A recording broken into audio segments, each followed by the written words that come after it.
First, I complied. First, I signed. First, I closed my door when they asked me to. They cataloged compliance like an inventory. First, I was cooperative. Then I was helpful. Then I was a contact. And a contact, once listed, becomes a pattern. They taught me the language of containment. They taught me how to answer. I learned to like the forms. There was an order to everything: boxes, lines, checkboxes, signatures. My handwriting grew tidy under pressure. I initialed received policies with the ease of someone who believes policies will protect them. They handed me a manual on escalation. It was 312 pages of flowcharts and lists. It smelled of glue and a kind of careful optimism. In meetings, I conveyed acquiescence like a practiced actor. "Yes," I said into a microphone that never picked up the small tremor in my throat.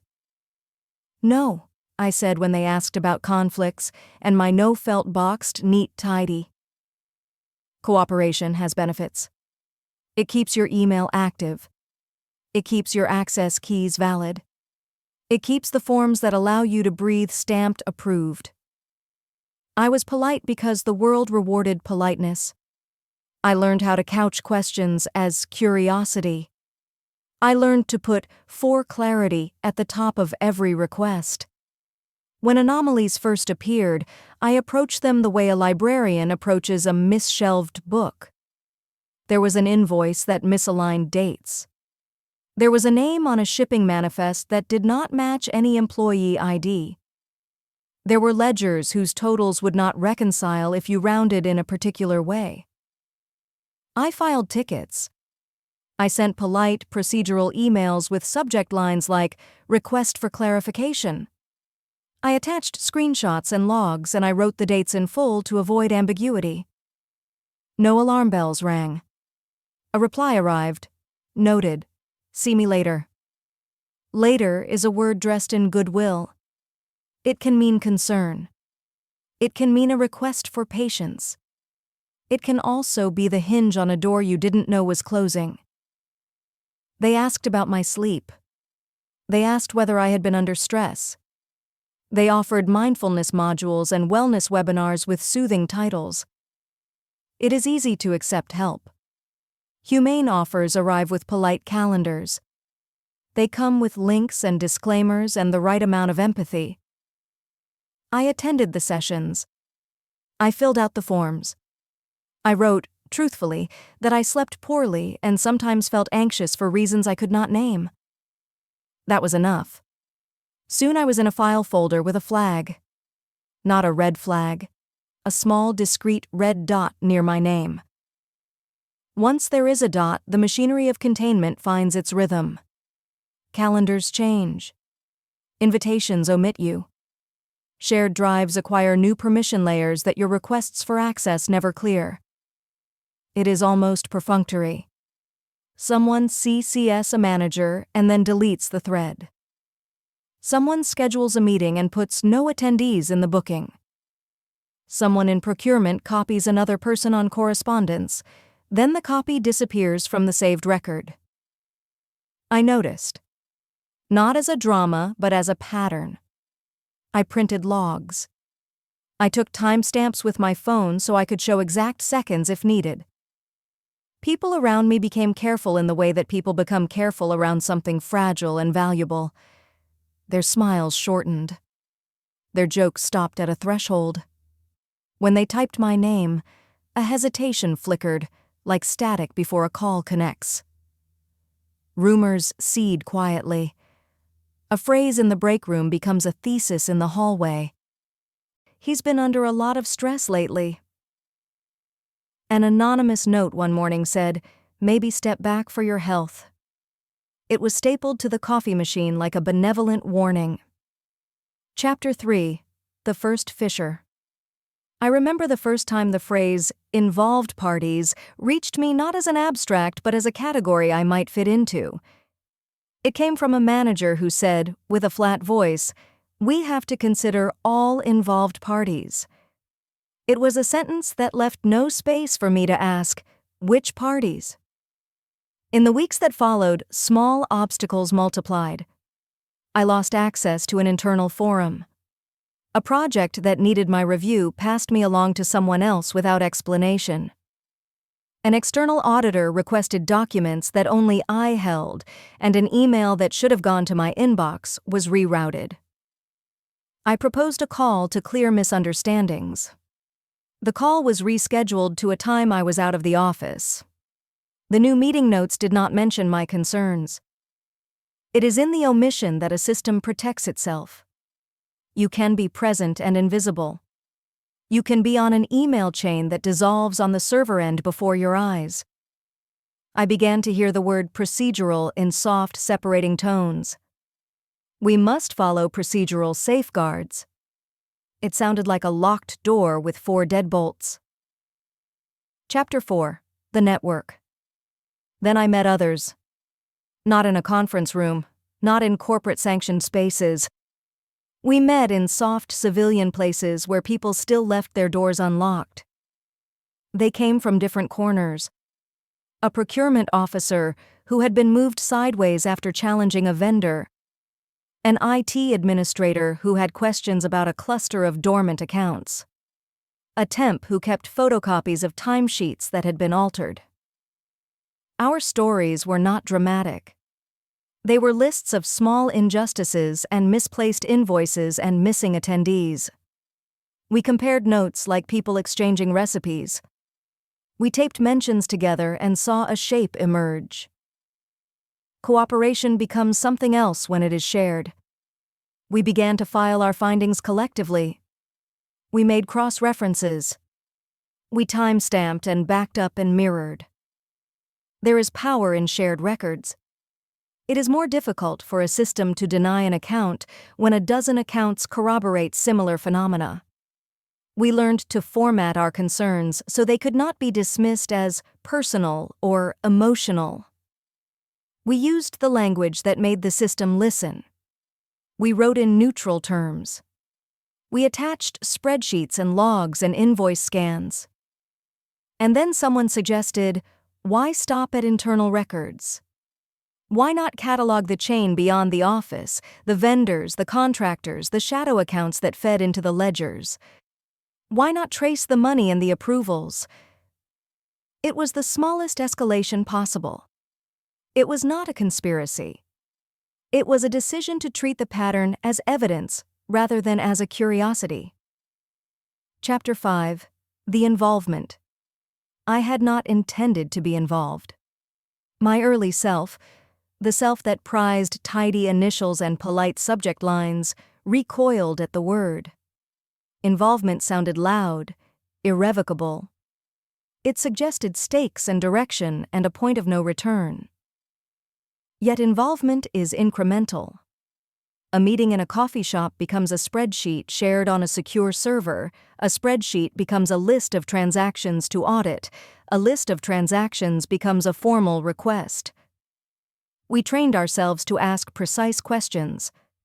Who signed this invoice at 10:17 a.m.? Why did this approval route bypass the usual committee? Why was this vendor registered under an address that resolves to a mailbox company? There are people who find these questions harmless. There are people who find them destabilizing. There are people whose livelihoods depend on the questions staying unasked. We wrote FOIS, Freedom of Information styled requests, to the external agencies that touched the contracts. We sent secure packets to compliance desks. We reached out to a legal clinic that dealt with workplace irregularities. With each outward step, my life narrowed. Simple conveniences thinned. I stopped giving my weekend availability for team socials. I began skipping after-work gatherings because the conversations turned to echoes of my own. There is a loneliness to going from cooperative to involved. It is not dramatic loneliness. It is the quiet sort that accumulates like dust in the corners of an apartment. Systems respond. Not necessarily with malice. Sometimes a system reacts like a body reacting to a foreign object. Inflammation follows. My performance reviews became curious documents. They praised my technical skills, but questioned my judgment in playground tones. They recommended communication coaching, even after I had already completed the recommended modules. A few colleagues were gently warned about their association with me. Some were informed that socializing with me could complicate their careers. They started to distance themselves in the polite way that preserves reputation. There was a subtle reclassification of my role. Tasks that required discretion were given to others. My office sign remained the same, but my responsibilities shifted toward functions that had no further reach. They did not fire me. They did not need to. They used attrition of access. They used procedural friction. And in the quiet, they painted the word risk near my name in the margins of endless spreadsheets. Alone was no longer an option. We formalized our conversations. We created a matrix, a ledger of concerns cross-referenced to names, dates, and receipts. We learned to speak to one another not in techniques alone, but in safety protocols. We set rules. No unsaved messages. 2-person verification for every copy. Backups encrypted and held off-site. Every alliance needs a steward. We distributed responsibilities to avoid single points of failure. One person would verify vendor addresses, another would cross-check approvals against bank ledgers, another would reconcile shipping receipts with inventory scans. We began to share our findings with outside eyes, not as an act of betrayal, but as risk mitigation. We wanted impressionable weights beyond our office, so the pattern could not be erased with a backspace key and a meeting that never recorded minutes. We reached out to an investigative journalist who had worked on similar procurement discrepancies before. We provided them with a sanitized set of records and a list of follow-up questions. We made sure our own documentation could stand on its own if anything about us were contested. They called it a leak when the public records began to speak in our favor. They called it careless when a vendor's registration turned out to be a mailbox service. They called it unfortunate when approvals showed a chain that bypassed customary oversight. In the press, the story had a headline that suggested drama. In the body of the article, there were tables. There were dates and invoice numbers, and a photograph of a building that housed no real company but a row of mailboxes. The response from leadership was statement perfect. "We take these allegations seriously," they said on camera, with a practiced crease in their foreheads. "We have launched an internal review." An internal review is a slow choreography. It produces interim reports with neutral tones and cautious verbs. It asks for more time. It appoints committees. Yet the existence of outside scrutiny changed the calculus. Outside eyes make erasure more expensive. Outside questions make silence a less tenable strategy. There were costs. Not the dramatic costs you see in television. These were the costs of small ruptures that accumulate until they look like losses. My daily routines narrowed. Where I once took a long walk at midday, I now returned to my desk with a purpose. I stopped taking calls from unknown numbers. I checked that my home server was patched. Some friendships faltered under the weight of office politics. I received a message from an old colleague. "I wish I could help more, but you know how it is." The message read like an excuse spelled with kindness. My private correspondence became a matter of prudence. I began to draft emails in a way that preempted future scrutiny, imagining the precise phrase a reviewer might seize upon. There are long-term costs that do not look immediate. Your name in a quiet file can alter the possibilities available to you. It can change the tone of references. It can sit like a small stone in the shoe of future opportunities. I did not become an activist overnight. I did not suddenly stop caring about cooperation. What changed was the ledger I used to weigh choices. There is a kind of arithmetic to these decisions. Cooperation yields immediate comforts, access, predictability, small social gratifications. Involvement yields deferred, uncertain returns, accountability, risk, the possibility of repair. I asked myself simple questions. If I do nothing, will the pattern continue? If I act, who will be harmed and who might be helped?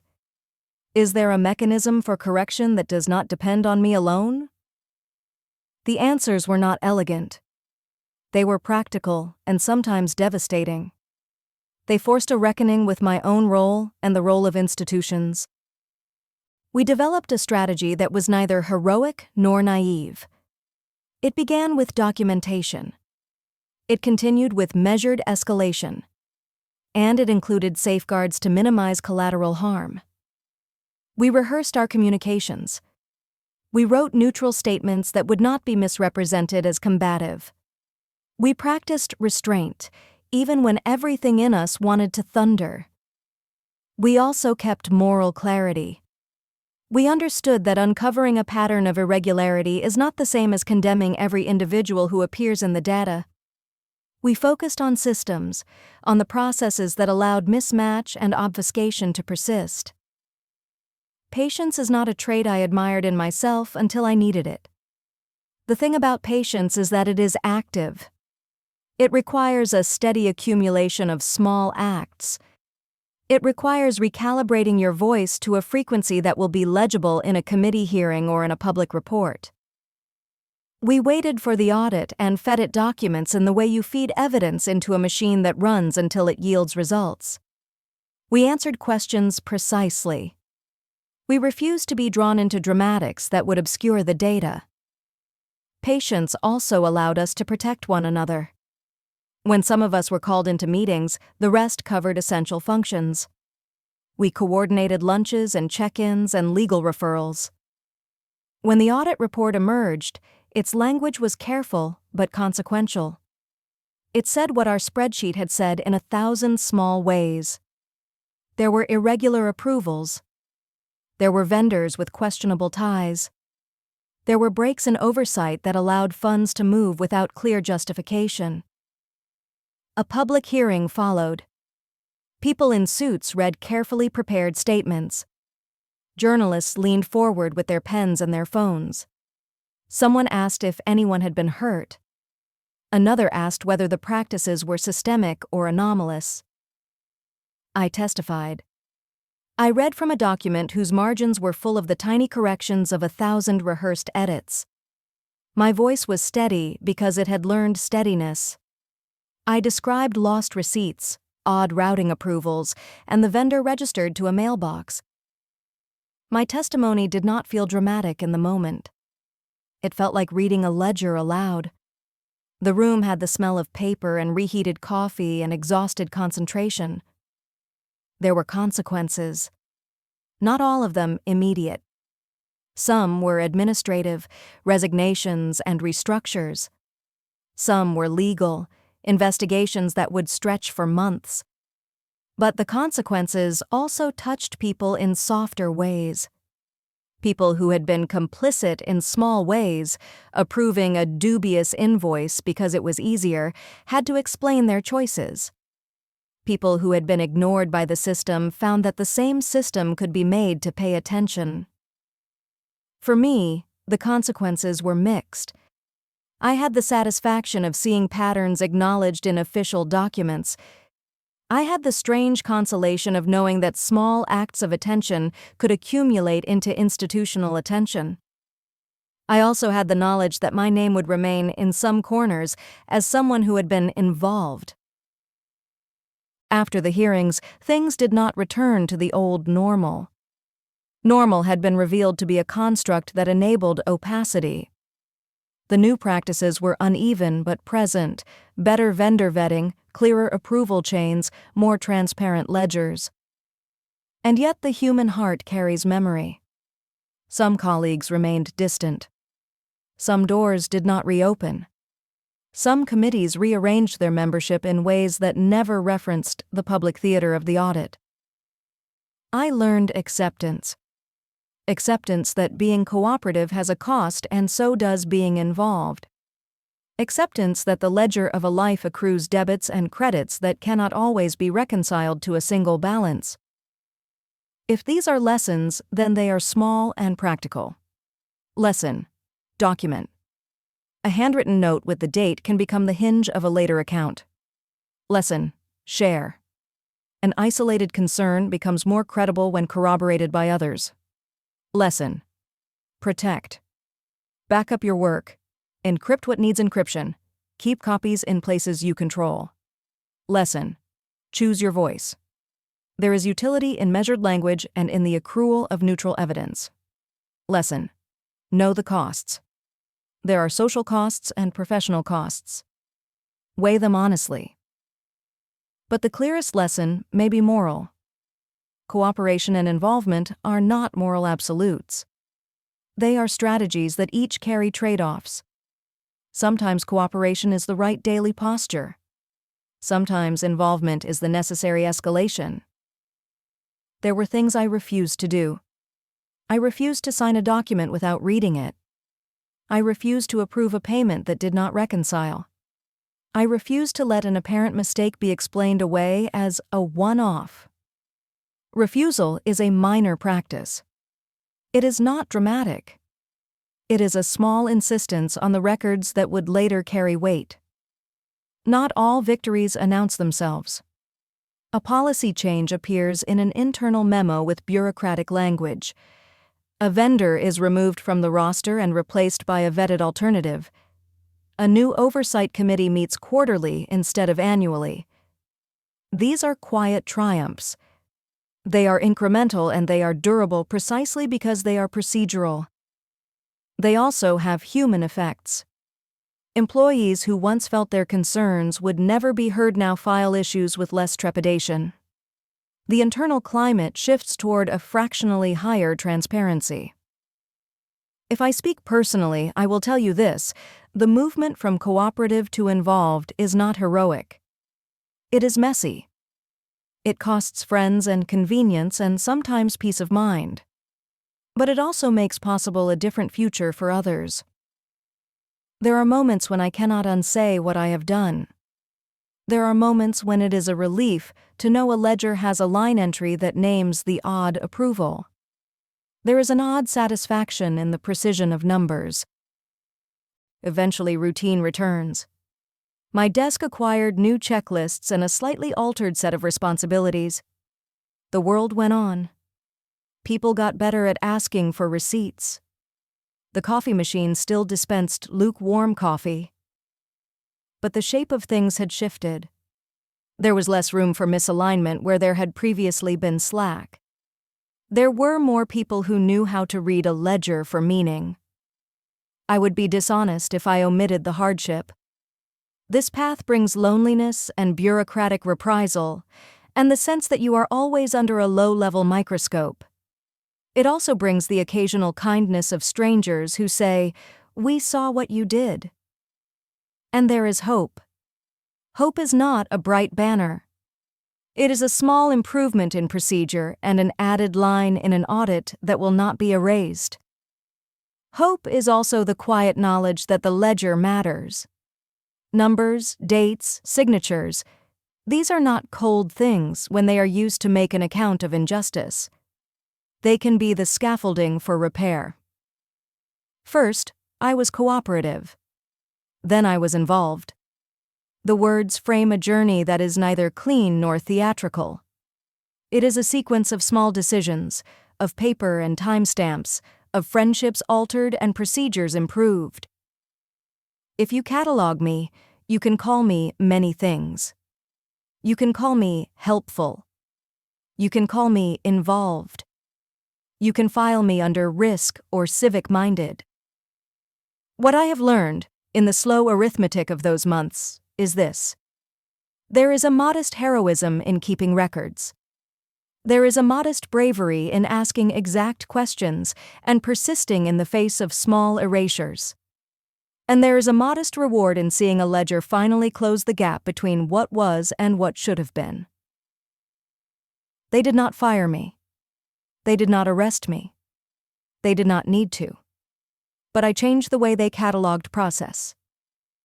First, I was cooperative. Then, I was involved. And sometimes, that is enough. After the hearings, a second catalog appeared. It was unofficial. It lived in glances, pauses, careful phrasing. People began to measure their words around me. Not out of fear, but out of calibration. As if my presence adjusted the room's temperature by a degree or two. I was no longer just cooperative or involved. I was someone who notices. That is a category without a badge. Noticers are inconvenient. They don't raise their voices. They don't interrupt meetings. They write things down. I watched as small habits changed. Receipts were attached without prompting. Approvals were routed twice instead of once. People checked the spelling of names before submitting forms. No one announced these changes. They appeared the way muscles tighten after an injury, unconsciously, protectively. Not everyone understood what had happened. Some thought I had won. Some thought I had lost. Both interpretations were too simple. There is no winning in correction. There is only alignment. There is only the slow reduction of error margins. A junior analyst once asked me quietly, "Was it worth it?" The question carried a hope for arithmetic, a clean balance sheet. I did not answer immediately. Because worth is not a column you can sum. It is a comparison between two futures you will never fully see. I said instead, "It depends on what you can live with." Inside me, the weather shifted slowly. The constant vigilance softened into a practiced awareness. I slept better, not because the world was safer, but because my role was clearer. Fear thrives in ambiguity. Once I understood the terrain, the fear lost some of its teeth. I stopped rehearsing arguments that would never be heard. I focused on what could be documented, what could be shared, what could not be erased without effort. There is a calm that comes from knowing the limits of your influence. You stop trying to convince everyone. You aim instead to leave a trail that someone else can follow. Others began to ask for templates. Not speeches. Not courage. Templates. How do you log concerns without triggering defensiveness? How do you escalate without personalizing the conflict? How do you protect yourself while protecting the record? I shared what I could. Neutral language. Chronological structure. Attachments that speak louder than adjectives. I told them, never accuse when you can describe.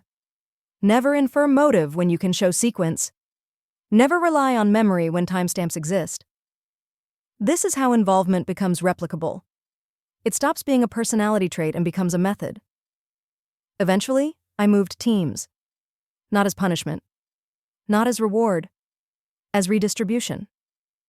My new role had fewer sharp edges. More review. More synthesis. Less urgency disguised as importance. Some called it sidelining. I called it sustainability. You cannot stay at the center of correction forever. Burnout is another kind of erasure. I trained replacements without naming them as such. I showed them where to look. I taught them how to notice without flaring alarms too early. With distance came perspective. I could see how small my part had been.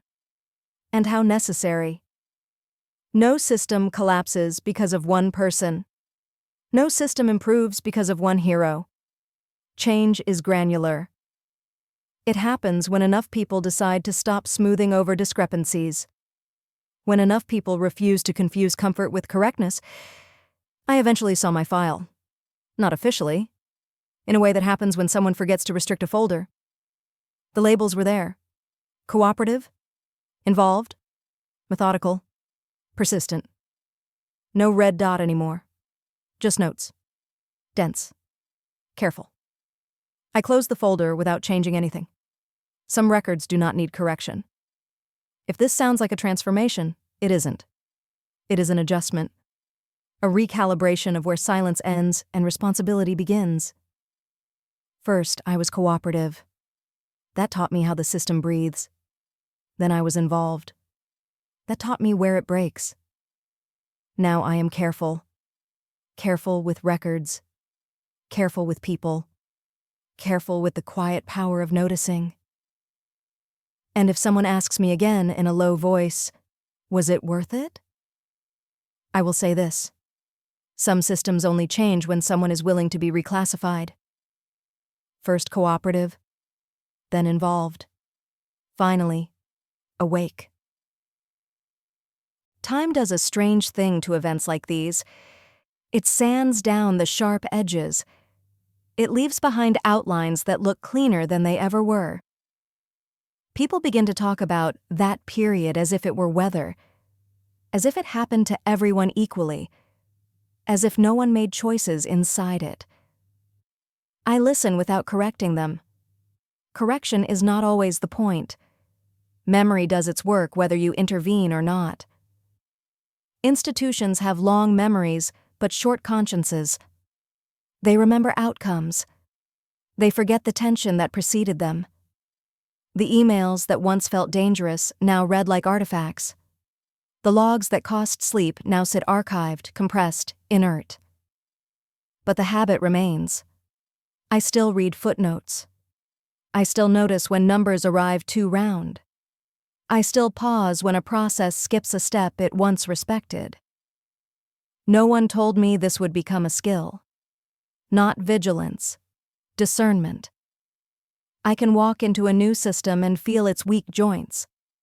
I can tell which approvals exist for safety and which exist for theater. This is not cynicism.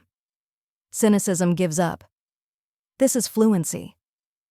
I know how narratives are assembled, how delays are justified, how responsibility is diluted until it fits nowhere. And because I know this, I know where to apply pressure without noise, where to ask one question instead of 10. Every so often, the system tests you. Not openly. It slides a small inconsistency across your desk and watches. Do you pass it along? Do you ignore it? Do you correct it quietly and leave no trace? I leave a trace. Not a flare. A notation.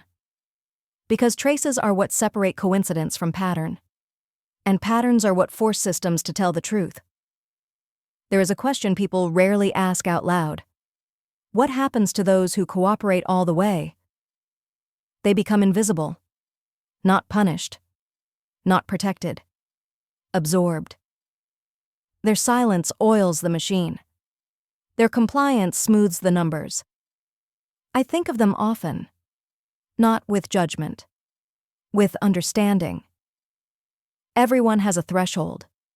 Mine was crossed by a discrepancy small enough to ignore and large enough to matter. If I were forced to summarize the shift, it would sound unremarkable. I stopped assuming good faith was sufficient. I started insisting that good faith be legible. That is all involvement really is. Making intent readable. Making systems answerable to their own records. I did not burn the bridge. I annotated it, so others could see where it cracked under weight. If you are listening for a moral, it will disappoint you. There is no purity here. Only choices made under fluorescent lights and quiet pressure. First, I was cooperative. That kept me safe. Then I was involved. That kept the record straight. Between safety and truth, I learned the distance. And I learned this last thing. Systems do not fear anger. They do not fear noise. They fear continuity. A person who keeps note